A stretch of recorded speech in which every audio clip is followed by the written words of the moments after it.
Hang on a minute, it's gone off a minute. Oh no, right, there we are.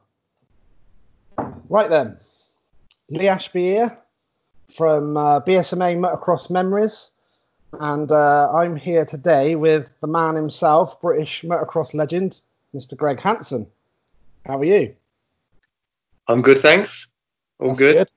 We are having a little bit of a celebratory drink while we're doing this as well, because we both want to be relaxed with this, don't we, Greg?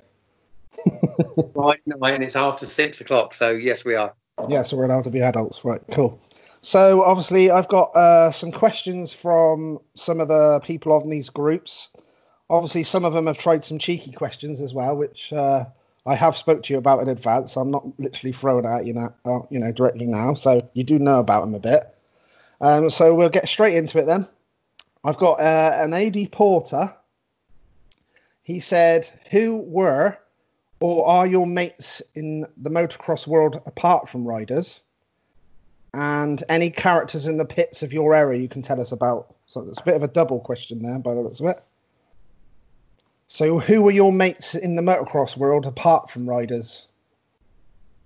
Didn't really I can't really remember many. I'll think about it.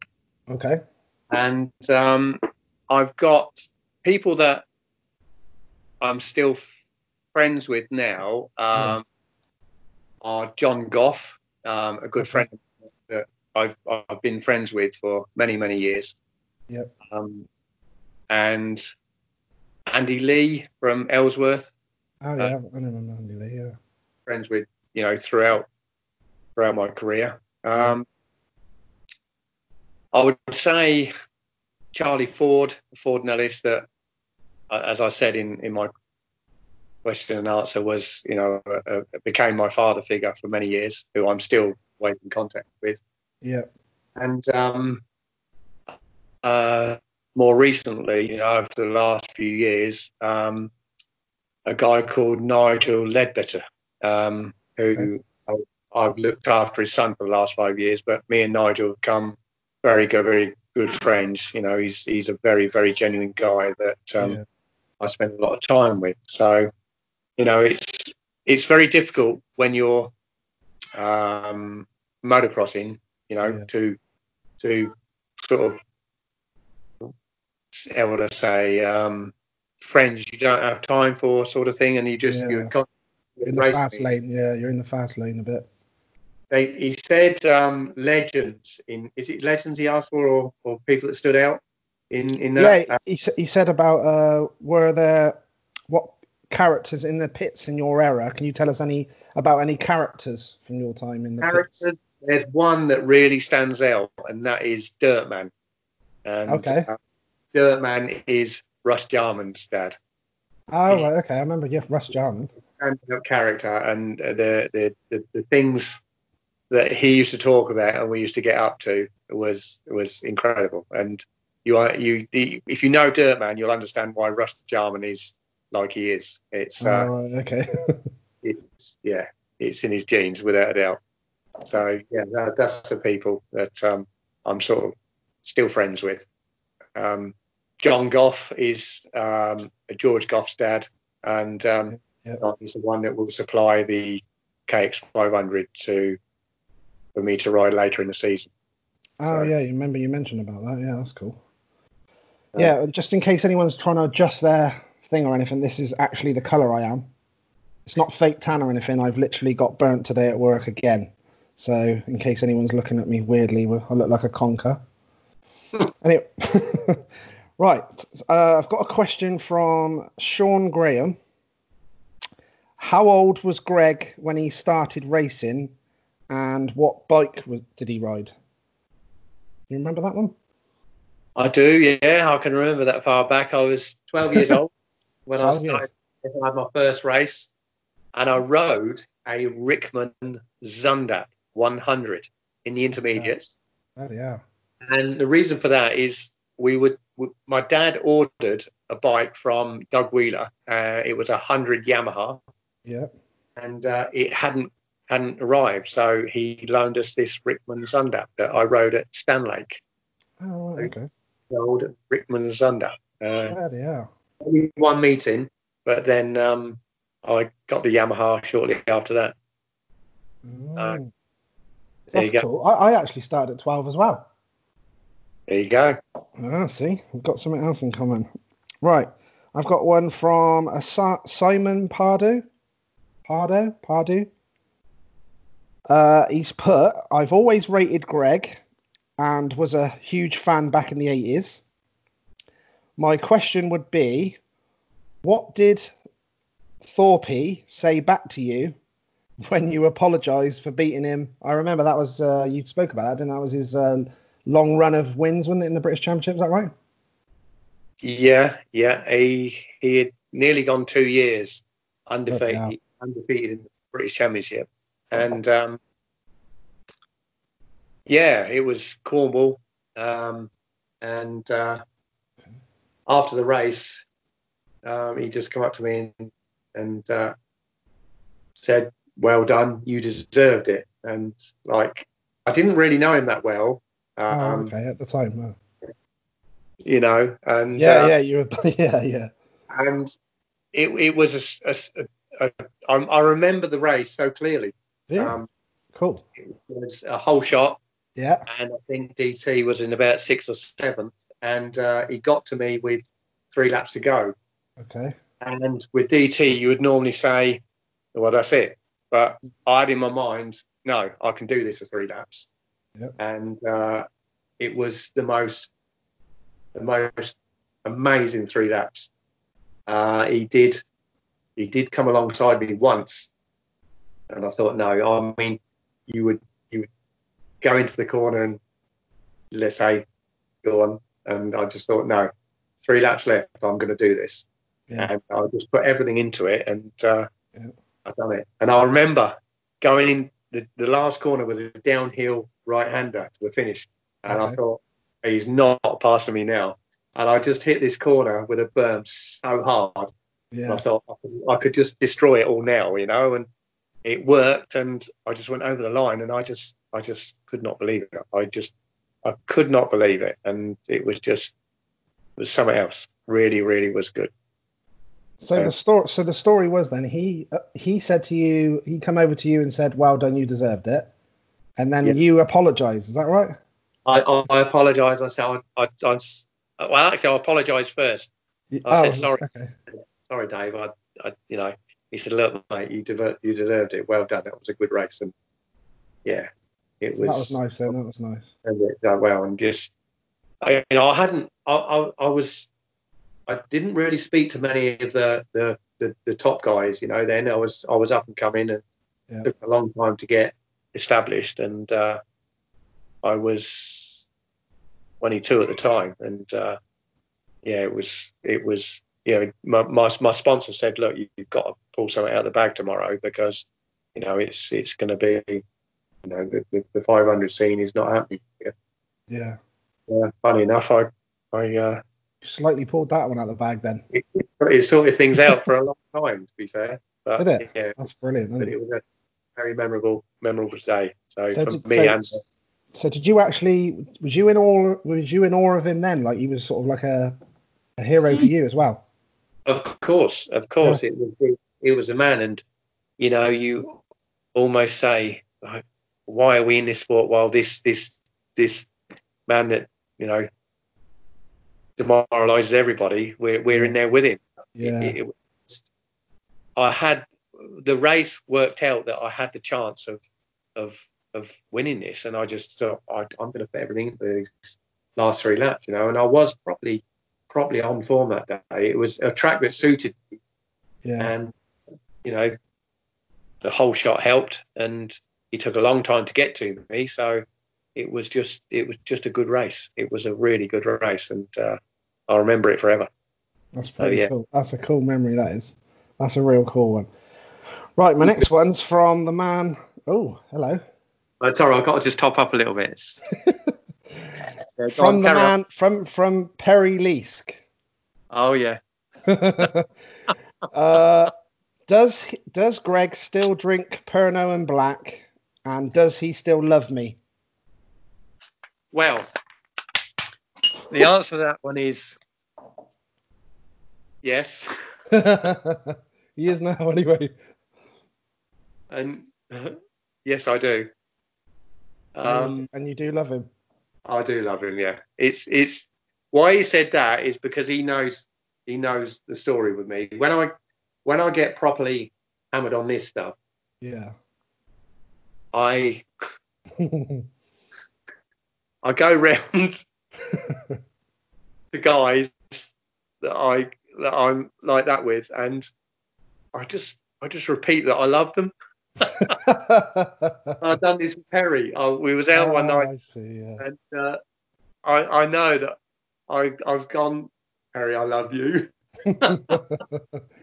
And I do still drink Pernod. I've had a little hit with other drinks, but I've never drunk a pint, you see, so I've never been able to drink pints. Yeah. So it's only ever been some Pernod I started with, and tried a little bit of vodka and a little bit of gin. But I've gone back to this again because I know what the next day, how to deal with the next day. With the other stuff, I don't. So with this, I just know that the next day is going to be, and I can deal with it. But yes, I still drink it. And yes, Harry, I still do love you. Okay. Like I do many. Yeah, when you're drinking. Oh, you never know. You might love me if you carry on drinking that then. Right, I've got another one here, and from Andrew Sison. How does it feel to be punching so hard in your love life? I've got no idea what he means by that. Really? What's he saying? What's he saying? I hope you know this, Andrew Sison. I mentioned this question to the wife, and she said, "Hey," she said, "I'm punching, not you." And I thought, yeah, I agree with that. But no, how does it feel to be punching? It feels great. It's yeah, I'll take it. That's brilliant. I didn't. It's I don't know what he means by that. My wife is it's a little bit younger than me, and yeah, maybe that's what he means.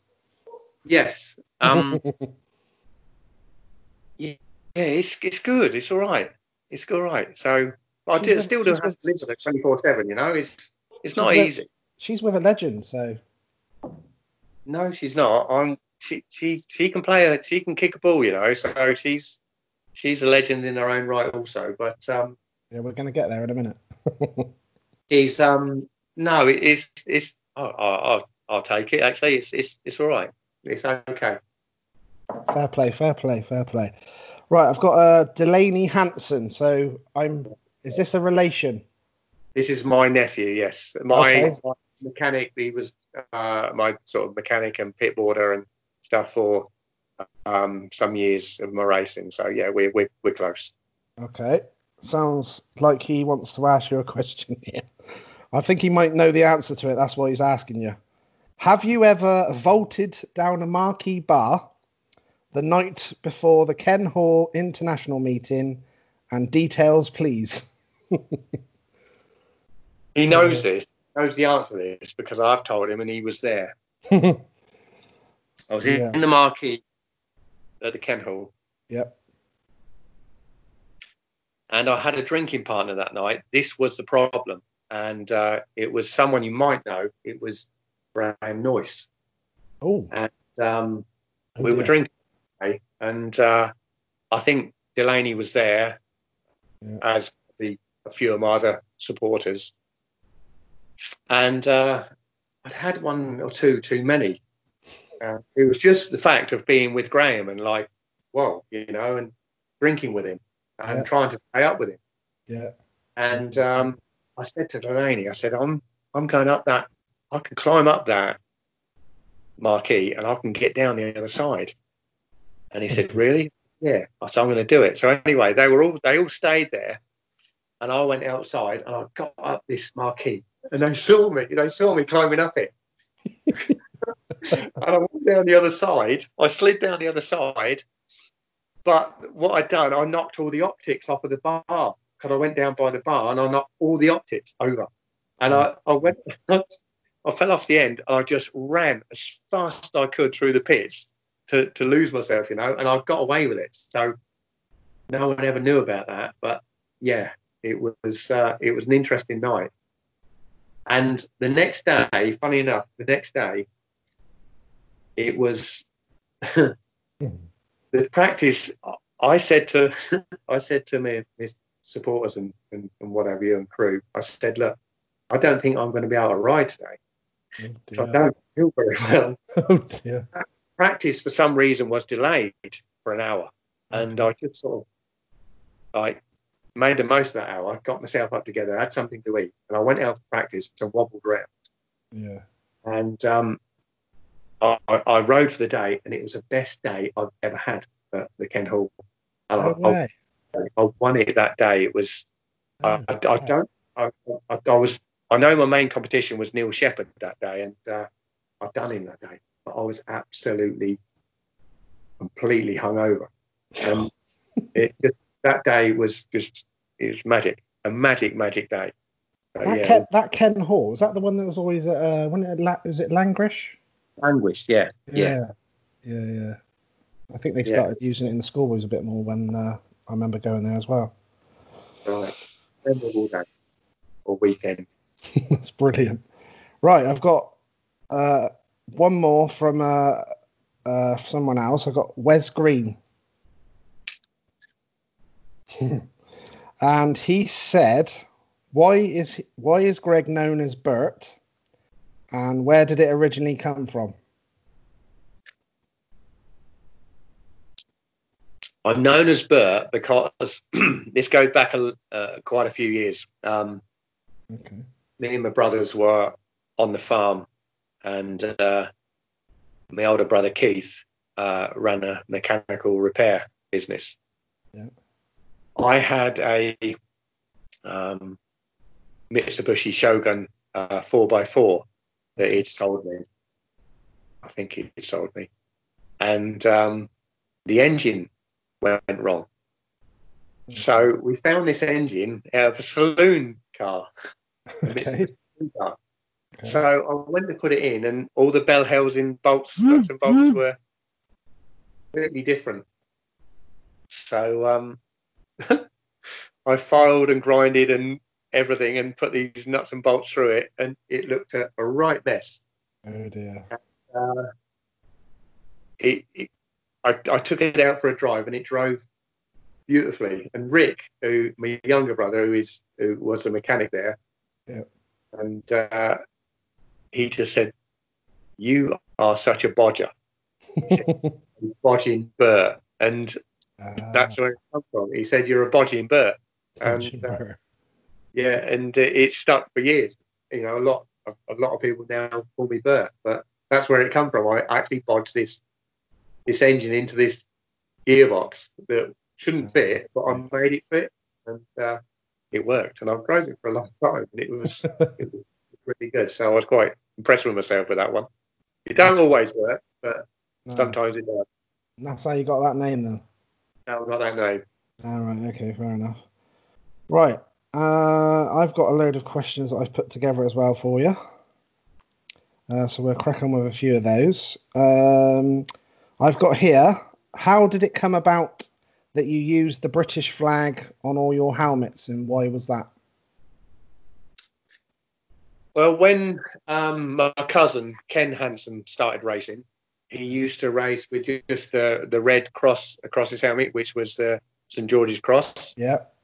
And when I started, I just wanted to put some on my crash helmet, so I said, right, we'll go a bit further and put the Union Jack on it. And it started like that, and it sort of stuck, really.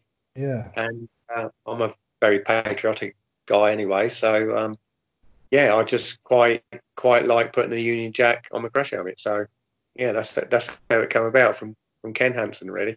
It did look good as well. It was good. It was nice. I loved it. So I think people I've seen quite a few people do certain things to the helmet, have a bright orange one so they could be seen by their parents or whatever. But something like that is sort of quite something that sticks in the mind and people don't forget. And it did look quite cool looking through your pictures of it all. I liked all that. Yeah. Right. Sorry. Yeah, carry on. When I rode for the CCM guys, factory CCM, they actually had arrows done with the Union Jack painted on it, just because they obviously liked it as well, and they done that. So it was pretty cool with them doing it for me. So Greg Hanson replica. Yeah. So you must have started that off, because they all started doing that in the end with these replicas of helmets of what the riders were using. So yeah, so you was a trendsetter. Right, next one I got. I've put here, tell us about your Hanson race teams over the years that you've had, and all about that, and what are you doing anything with that now as well? I started first time round. I started Hanson Racing in 2003, and it was with a motocross dad that he had the idea of what I should do, and I started it, and it just grew so big, so quickly, and with a lot of success. Yeah. In 2004, I had Alfie Smith on the 65 that won the British Schoolboys, and it was a year's work with him. Yeah. Really worked along with some other very, very good riders I had throughout them few years, and I had on the team Sky Elderfield and Christian Watley for a period, which was also very good, and that finished.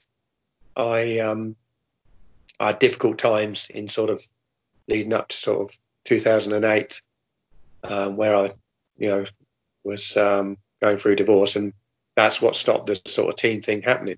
Okay. So that stopped then, and I went into another direction. Yeah. And after what's happened to me a couple of years ago, I just feel now that I'm ready to do it again, and I've put it together exactly the same again. Whereas I like to work with riders regularly and be part of them and understand them. Okay. And I've got a team together for this year, and it's working really, really well. I've got a lot of good riders, and looking forward to getting back out there and get going. So what's the situation on that at the moment then? Are they able to practice yet? I see a few teams are going back and stuff, the pro riders. We are able to go back. Obviously, with myself, I'm on with my illness. I'm on a little bit of. I've got to stay at home. So as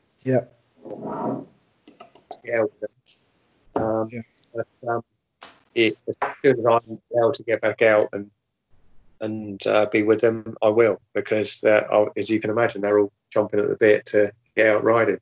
Yeah. But I've got about 18 riders to deal with at the moment, so all on Hanson Racing graphics and livery, and all on TLD clothing. So it's really, really nice. It's really.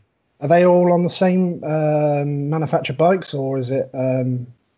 No, all I ask for them is to, like I said, to be on the have my name on the bike, and like them to use TLD if possible. So that's what they do, and it's got exciting times ahead for me to get back into the sport. Obviously, not being able to ride anymore. Yeah. And just being there, just putting my experience into the riders, which I love. Okay, what I'm going to do, I'm just going to stop the recording for a minute so that we got a part 1, so it'll save better, and then we'll get back onto part 2. Okay. Just give us a second. Thanks, Greg.